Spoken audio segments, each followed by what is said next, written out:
Greetings to everybody. Some of you we've already talked to and some we haven't. And we're just glad to be back here in the Northwest. We love the Northwest. We love this church too, Shoals Community Church. And you guys have been with us for way back there, since way before we actually went out in 1988.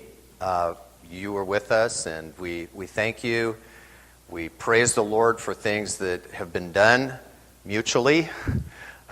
We couldn't be there without you. So we thank you for your continued blessing through prayer and support for us, partnership with us. And just want to share a little bit here at the beginning. I just wanted to let you know that we've traveled across the country.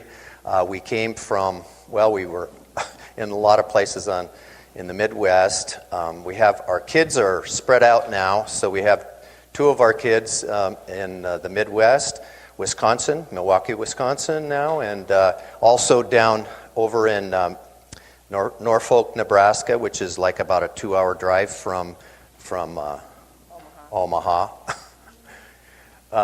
And so but we're glad to be back here. We took a cross-country thing, stopping along the way with friends and pastors, churches, relatives of Yvonne. Yvonne has a lot of relatives between Nebraska and the West Coast, so we saw some of them, and some of them one of them's a pastor of a church too. And so we just had wonderful times with them. And now we're here in the Northwest, and this is the place we love. We count it our home when we're here in the States, and you're a part of that feeling of being home. So we just want you to know that. Just a little bit about this picture we've shown before. Some of you have already seen it, but you might know that there's something a little different up there. And I could give this as an illustration of my own life, too. What we see here is a barren field. We see a fruit, of the vine there, the grapes, luscious as they are. But up above those grapes, you see that is a diseased vine, in case you probably have seen some out around here. Oregon is getting famous for growing grapes, too. But anyway, there it is. And we kind of injected that one in because we wanted to share a little bit about the things that happen to the vine, to the ministry, to our own lives along the way. And that being my life, I would just say I've shared those three elements in my own life. And just want to share a little bit about that. As a young person, really, it was my brother, who I never would have guessed would have been a stimulus for me because we didn't have time for each other. I wanted to be his friend, but he didn't have time for me as a young person. But it was my brother that really came to the Lord first and influenced me. And he didn't have to invite me to go to this little Bible study that he was attending. And it was in the 60s, with the Hells Angels and the Jesus people and a lot of that kind of thing. And so we had this self-proclaimed preacher that was giving the Word of God. And it wasn't really profound. It was kind of like basic Sunday school lessons. But since I had seen the change in my brother's life, I said, wait a minute. I want to see what's going on over there. And so I went and joined in. And then I committed my life to Christ. Whether I had been a Christian before, I thought I was, but at that time I really drove in the stake, and I knew Christ had been knocking at the door of my life. Revelation 3:20, behold, I stand at the door and knock. If any man come in, if any man will open the door, I will come in to him and sup with him and he with me. And even if it's kind of, not exactly what Paul might have had in mind at the time that John might have had in mind when he wrote that worked for me at that time. He was writing it to the churches, and I was applying it personally, but it's something that I knew God had been knocking at my heart for over these years. And so I finally opened up the door, and God used my brother really to be that stimulus for me. And as you can see, I had a time in my life where things were very, very barren. And I had left the church as a young person. And like my other siblings, they left the church too, but then came back. All of them came back too. Praise the Lord for that. But then I experienced, some of that, some of that disease. Not really going forward all the time, but sometimes taking 2 steps back. But then, little by little and step by step and decade by decade, I think you could say, God began to produce fruit in my life, and He has really shown me some things, fantastic things about service for Him. I think one of the things that drew Clark and I together is the whole idea of discipleship. Our whole courtship began with the idea of we wanted to be disciples and followers of Jesus. And so this verse that we're going to see on the next slide, you have it? Mm-hmm. Yep. Back up. Okay. There we go. This verse is our verse. We know it's your verse too. Yes, we know it's your verse. Him we proclaim. That's evangelism. We're proclaiming Jesus. Warning everyone and teaching everyone to present everyone mature in Christ. So as we've been 30 years in Portugal, this is kind of our whole thing. So we don't just do evangelism. We are teaching, we are warning, we are coming into the mess of people's lives to present people mature in Christ. And so we want to share some of the highlights of this because of your partnership, you guys can get excited today with us on what God's been doing. Okay. Here we are. This is a ministry that we never thought we'd get involved in. Superheroes, we call it. Superheroes. Everybody loves superheroes. And the superheroes really aren't us, but they're the characters in the Bible that we're able to show to these kids that live in this underprivileged neighborhood that's really only about 3 blocks from our church, Mother Church. And so we had a team from Southern Oregon that came 2 years ago. Now it's been longer than 2 years ago. It's been will be going on 2.5. And they started, we started along with them a kind of a good news type club in this bairro, we call it, that's so close to our own church. And, there'd been a lot of people that had tried to do stuff there, but it was only a hit and miss kind of thing. And this team of 7 that came from Southern Oregon helped us to really make an impact there. And it was something that didn't stop with that week that we really did that good news type club in that open space right in the middle of this bairro. And it didn't stop there. It continued on, and it's still going on for over 2 years now. And it's the young people on the left there that are actually running it now. We've seen them come in and join and be involved in this way and that way.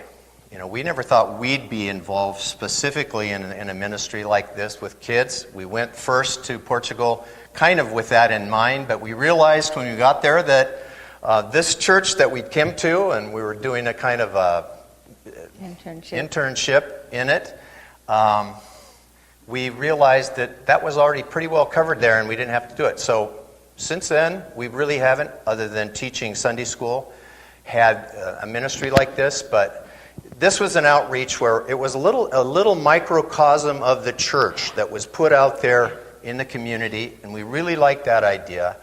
And in it, we felt like these young people could stretch their abilities, their giftings, and everything, and that's really what we've seen. So 2+ years later, we see it still going on, and as long as we can and see that it's really making an impact. We've seen kids come to the Lord, to make decisions. We don't always know if it's, totally knowledgeable of what they really need to know and whether their heart is really there. But a lot of decisions have been made.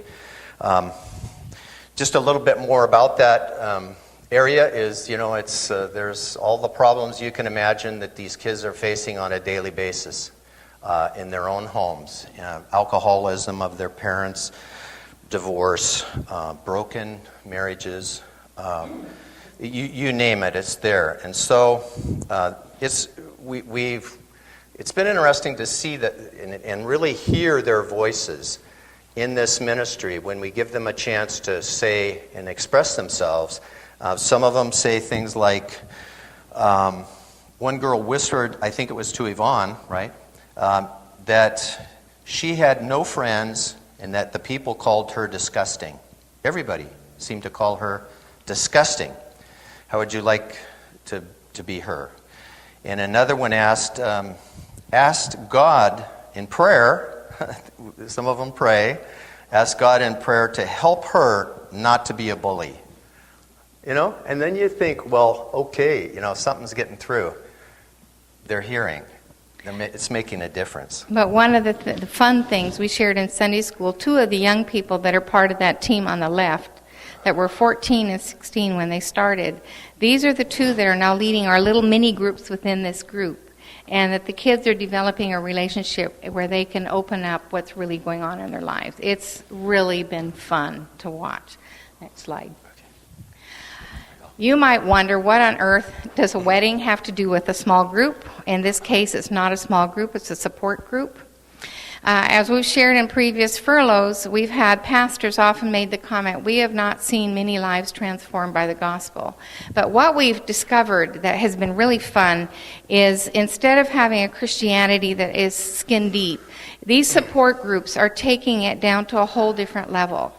And as they deal with the baggage, bring the baggage of their lives up to the surface and let God deal with them, they are starting to grow and blossom. And guess what? The word is taking root in their lives. This picture of the wedding is fruit of this ministry. Joel grew up in the church, got married. His wife decided that she wanted to run off with other men. And so his marriage just fell apart. He came to us completely broken. By the grace of God, he did not kill himself. But in his brokenness, he met this other young woman named Tanya, who was a God-fearing woman from an abusive home, taught catechism classes. And so together they joined our support groups. And over the last 3 years, we have seen God do a transforming work in their lives. So this spring they got married. And the group that's up there are all of us that are in the support group that are the future leaders for this support group. Because we're looking at spreading this out even further into the community. And the thing that so excites me about Joel and Tanya is I just think they have got the stuffing, if you will, to help lead this group forward. It's pretty awesome. Baptisms are a big deal there in Portugal. They're a pretty big deal here too.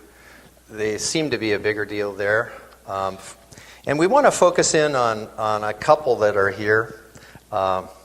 These are our two Portuguese colleague men on the two sides. They're the ones baptizing here. And in the middle, it's George and Isabel. They were baptized at the same time. A few years back, you would have looked at their family and you would have said, hey, that's a mess. That is a huge mess. And, they're certainly not perfect, but some real transformation has taken place. George, there in the back in the middle, we first met him, some of us. There was a couple of men who came to Portugal to help us at the time we were building the facility, the building. And we were actually, it was in a Jehovah Witnesses little shop. He allowed us to use his equipment, but he had to be kind of supervising everything. But so we were cutting up boards for places in the church things that we could do because it was raining like crazy and they couldn't really do what they wanted to do. But anyway, we met this man named George, and what he was doing there was he was keeping pigeons for the owner, for this carpenter, Jehovah's Witness guy. And anyway, so it was kind of a forum in which we had some debates and things with this guy, and we had another guy who was in there, and then the two of our men that came over from another church here in Beaverton, actually, to do this work. They were there, and so we saw this guy, and what he was into was he was taking care of pigeons. And he would tell you anything you wanted to know about pigeons. And I was really interested in that, but and he's not doing that right now. He's gotten out of it. I don't know how and exactly why he got out of that, but I learned quite a bit about pigeons. They were racing pigeons, by the way, and he had like about 80 to 100, and they were active pigeons. But anyway, I was really impressed by that and by him, and came to realize over time that he was a character. He was really a loose cannon outside of the church and inside the church for a good length of time. He didn't come to the Lord right away. He knew where the church was. He showed up and started attending. And little by little, and his wife showed up, and one of their daughter showed up too quite a bit. And then we had taken a trip to the States. When we got back, here he was at the door of the church, and he said, "I have given my life to the Lord." And we thought, wow, that's great. That is really great. And, but he was, like we say, we could honestly say he was a troublemaker. He was kind of loudmouth, and he expressed his opinions pretty strongly, and it wasn't received by everybody very well. So what do? We just thought, really, what do we do with this guy? And so there were some real serious issues with him. It wasn't like everything was changed from one day to the next. There was a lot of things to work on. So Ivana's going to tell you a little bit more about... So it came to the point that they finally realized we need to be baptized. But there was only one glitch. They weren't married. They'd been living together for 12 years, but weren't legally married. And when you are baptized, it means that you are serious about following what Jesus said. And we said, if you're going to be baptized, this has to be legalized. It took 2 years for them to be able to do that. But they were married last December and baptized this summer. But all this time, because he's such a loose cannon and he has provoked so much, he's put some of his posts on Facebook. It's just been ugly. And so underneath this, we're wondering, God, what's going on? But the day of his baptism, and typically what happens in Portugal is when a person is being baptized, it's like all hell or the forces of hell break out. And this guy opened up his heart in the car going up to the baptism, and he says, "Yvonne, I am just miserable." He says, "I'm having nightmares. I am not sleeping. Our marriage is falling apart." He says, "I'm not even sure why I'm getting baptized." And I almost started to laugh because this is fairly normal. But for me, it was so incredible, the treasure that he gave me to open up his heart this way. He came to us for counsel, and here he'd been in just horrendous abuse. He was the one who found his dad's body when he committed suicide. Just trauma after trauma. And what was just so fascinating is the vulnerability that this man had and God's healing in this man's life. And so we went through also a process of deliverance, because we're finding in Portugal you may have normal psychological difficulties or whatever, but often there's a real demonic component in it. And that was the case with this man. And God has changed this man's life. I tell you, it is something else. He's stopped. He was addicted to gaming on computer and TV. He's spending time with his wife. His wife is testimony to this. And he's not afraid to share his faith. It's pretty exciting. So, really, God has been doing amazing things. among us, bringing people to Himself. Next slide. They come to us. They come to us, and many are, staying and walking in off the street, actually, which never happened in any of the other places where we've been with our building, our facility. So it's an exciting time. When you think of a national perspective, however, there are cases where God is working, and it's been a long time coming for us, and we know of others, but nationally speaking, across the country, things have been different, and so we wanted to bring up this issue, which we showed you this slide of this little church, and we'd been sponsoring this church on your left there. And they'd existed for 30 years but always in this home of kind of like a matriarch, excuse me. Yeah, there's matriarchs and patriarchs. Okay, but anyway,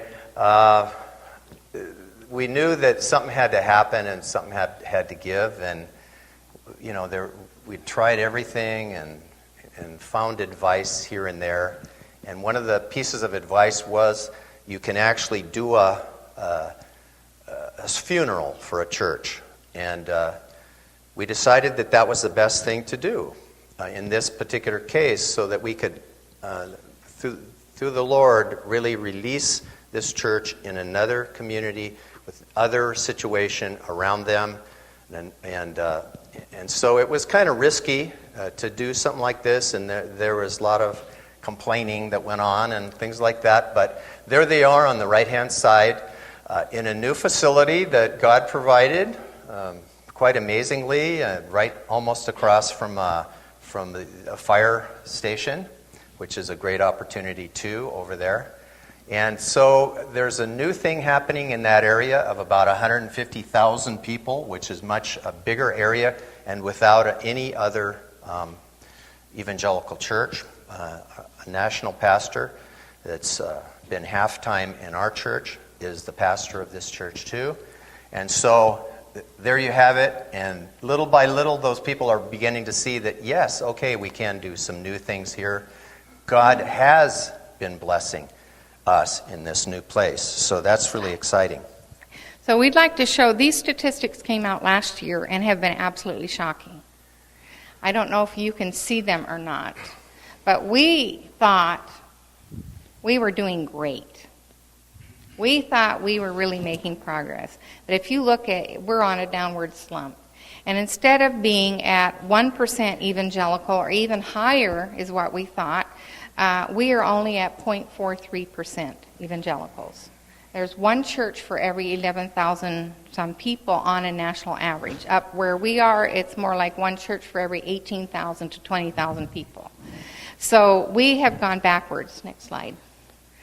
And just to frame that, 322 churches were planted. You guys, for Portugal, that's huge. That's something to celebrate. And you've had a part in that. But look at that, 900 have closed. We're not going to go into the factors. We shared that in Sunday school. Next slide. But we'd like to put this also in kind of perspective of these quotes kind of sum up the factors. Okay. Yeah, what we see is I have not seen many lives transformed by the gospel. That was a Baptist pastor. And we're not worried. They've been around for 100 years and not made any difference. Another one, the Portuguese have given up on evangelizing their own people. It's just too hard. So you see kind of those kind of mentalities prevailing. But these statistics have shocked the evangelical church, and I think it's a good thing. So you can pray that God will help us turn this thing around. But to put it on a global perspective, the next slide, what you're going to see on the world map is a map that has all these countries that are in red. Those are the churches that have less than 1.5% evangelicals, and most of them 0.5%. Okay, so let's go to the next map. Where are the red countries? This is something that was done by OM, Operation Mobilization, and it's This is different from the 1040 window, and it's really based on a lot more research. And We know that the Muslim world is a mission field, but look at that. You've got almost all of Europe, Northern Africa, and Russia. Even China is in better shape than we are. That's kind of shocking. Okay, let's go. So what we'd like to share is we are part of a group. We're part of Team Portugal, and we don't work by ourselves. We kind of network together, and so this is our purpose statement here. okay, we are, that's, you can see that and read it. Team Portugal exists to promote a network of healthy, reproducing churches that are both relevant and lively, and where people's lives are transformed to be like Jesus. It took us quite a while to come up with that, and really, maybe it's a little too long. We think maybe it's a little too long, but anyway, we're going to have to boil it down a little bit more, but we think it's good, and we're all kind of we're united around that purpose, the rest of us. The first church of this is our church, Centro Evangélico Caminho. Okay, and you can see that it's grown, and in some ways grown beyond a comfortable stage for us. We like to greet everybody as they came in and went out, and it's long past that we can really do that personally with everybody. We always miss a few, and it's something we love to do. But so it's a good problem to have, really, and we do have greeters that do that very well too. But we have little issues that come in, and this is where we're talking about that diseased vine. Remember, the picture up there, and what happens kind of naturally in all of this process is that things kind of can stay, and we have one couple. I'm kind of off on the wrong line here, but what we wanted to say right here was the fact that we have one couple and possibly two. This is a very positive thing still. Excuse me for kind of having to digress, but my mind is kind of crazy. We spent the whole weekend over at Mission Connection, and that is so wild. The schedule there, if you stick with them we stuck with them almost to the end. We missed the last one, but our minds are kind of fried, so please forgive us. We have one couple and maybe two that are kind of branching off, young couples that are going out to be part of a team planting a new church there in the Porto area, and we find that very exciting. This hasn't happened where people have, uprooted themselves in a sense to move to another church planting place, and so it's very exciting. Maybe there'll be two couples. It looks like there might be. And it costs the main church something to do that, but we're seeing it happen. And also another thing, there's a Brazilian couple that the church has embraced since about 2001. 2001, and they've been with us and done a lot of various ministries, very talented and gregarious people. And it looks as if the Lord is going to be able to send them out, partly with Portuguese partnership, and who knows what else still, but they're hoping to go out this summer to a Portuguese-speaking island. São Tomé e Príncipe is what it's called, St. Thomas. And St. Thomas. But not the St. Thomas in the Caribbean. I think there's one down there. So as team, we are working in several different areas. This next one is in a city, the third largest city in Portugal, in Braga, a student ministry among the university. And they used an example a year or so ago. We're at our church are like a snowball that's already a snowball, and as it goes down the hill, it just keeps getting more snow, and so it gets bigger and bigger. they're at the point of trying to collect snowflakes before they melt to put them together in a snowball. So we would like to ask you to pray. They have worked, sweat, blood, and tears. They had their first baptism this fall, but next week is a key date for them. They want that Portuguese identity of a church. The senior couple is retiring this summer. So if you could pray that God would orient this Portuguese couple is coming up and see if this could be a fit. They need a Portuguese pastor to be up there working with them in order to have that bond. As foreigners, we can make connections, but we need the Portuguese for it not to be a foreign religion, and oftentimes it's the Portuguese colleagues that close the deal with people. And so pray for that. The next initiative that we have is a member care center, and folks, this is a dream come true. We inaugurated this in August. Most of the pastors in Portugal are in burnout and super depressed. Most missionaries who go over there also get burnout and depressed. And so this has been on our hearts since at least 2011. And to have this come to fruition is just incredible. Next slide. Okay. We're talking about plants and planting, and well, this is transplanting. And we have these two couples on the right. It's the family with these two girls too, and really quality people. And one is going to a ministry a ways south of us, but we were convinced that we needed to change our area restrictions in order for them to work down a little bit out of our area in the north of Portugal, because of just their testimonies. We were all just thrilled to hear what the Lord was doing in their case, to take them down there. They'd already made some visits to Portugal, and they were just ready. They had to ask their kids. Usually it's the kids asking the parents if they can go overseas. Well, this couple on the left here had to ask their kids if it'd be all right if they go overseas. And that's a different one. And the kids, said yes. They would be okay with that. It's not going to be easy. But anyway, they're going to be down there doing a kind of a hybrid type of thing. They're really good in small groups.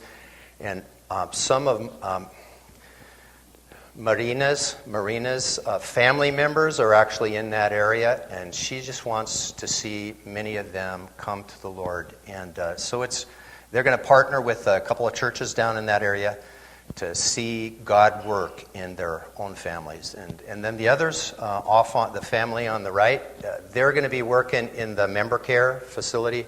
The lady in the middle is a trained counselor, and she's ready to go, raring to go, and they're in a situation of preparing themselves. And he's a cook. He's worked a lot in church work. He's small groups, and he's actually been a part of a church plant. And so it's really exciting to see people like this coming, and we really need them, because two of us couples are getting closer to retirement, and we need new blood. And they're from Portland. So Yeah. if you can pray them out, we'd like to see them this summer. And we recognize that everything that happens is in the timing and sovereignty of God. But we are just really praying that they can get out there. So they're in the process of raising support at this point. So, the next slide. You guys, we are coming to the end. 2020 is the big year. That's when we'll leave Portugal. And so we would like you to pray that we would be able to finish well. There's two things that we just burn within us, even as we've seen these statistics, and our Portuguese colleagues are breathing this with us, is we would like to see the believers so excited about their faith that they just can't help but share it with other people. And we also want pastors and missionaries and believers to know what it means to live in grace and to live lives that are loved with God. So as we go back, this is where we want our focus to be. So please pray that this could happen, and at the end we can all rejoice together. Look, folks, what you have done, what God's done because of you in Portugal. And really, We want to ask you to pray. We know that's important. We want to pledge ourselves to be in good contact with you. We haven't been as good about that as we have needed to be in the last months and time, and so we really need to have the partnership built stronger. And between us, we want to. It goes both ways. It goes both ways, and so we know that, and we're ready. We're committed to you. So we're also looking for people who are willing to partner for us. We want to leaving behind a legacy that goes on. And in order for us to go back on April 6th, we are still lacking $2,000 of support. And so we're asking people to partner for us for the sake of the kingdom in Portugal. And so kind of what we're looking for, $2,000 a month is really overwhelming, but perhaps 20 families could take on $100 a month. For 30 months, it's only 3 months. So if you'd like to be part of that, come and talk to us, and we can talk about the easiest way to do it. But we also want to thank those of you who are already partners with us in this kingdom venture and adventure in Portugal. Thank you, thank you, thank you. We were going to try and play a piece of music. Those of us that are our age know that song, Thank You for Giving to the Lord. Anybody know it? I want you guys to imagine this. We're in heaven. You guys are from Shoals Community Church. And all of a sudden there's going to be somebody that's come up to you and say, hey, you know what? Thank you for giving to the Lord. Because you sent Clark and Yvonne over to Portugal, because you prayed, I became a believer. That is a powerful image. And that's the partnership that you guys have had with us. So thank you. Just a call to personal involvement in producing fruit. Whatever God has in mind, are we being transformed? Are we, seeing that in our own lives? How often do we have an opportunity and take it to share the gospel with somebody? Do we know how? We can have a mentor on that'll show us. And we can be a bigger part of the whole process, too, sharing where we are here. Are you willing to be transplanted? Were you Yes. going to say something about that? Guys, I'm field leader. And so we're in the process of trying to recruit missionaries. So if you would like to go, or even if you'd like to come visit, we would be loved to have you get a glimpse on site of what God's doing. Thank you very much for the time and your attention.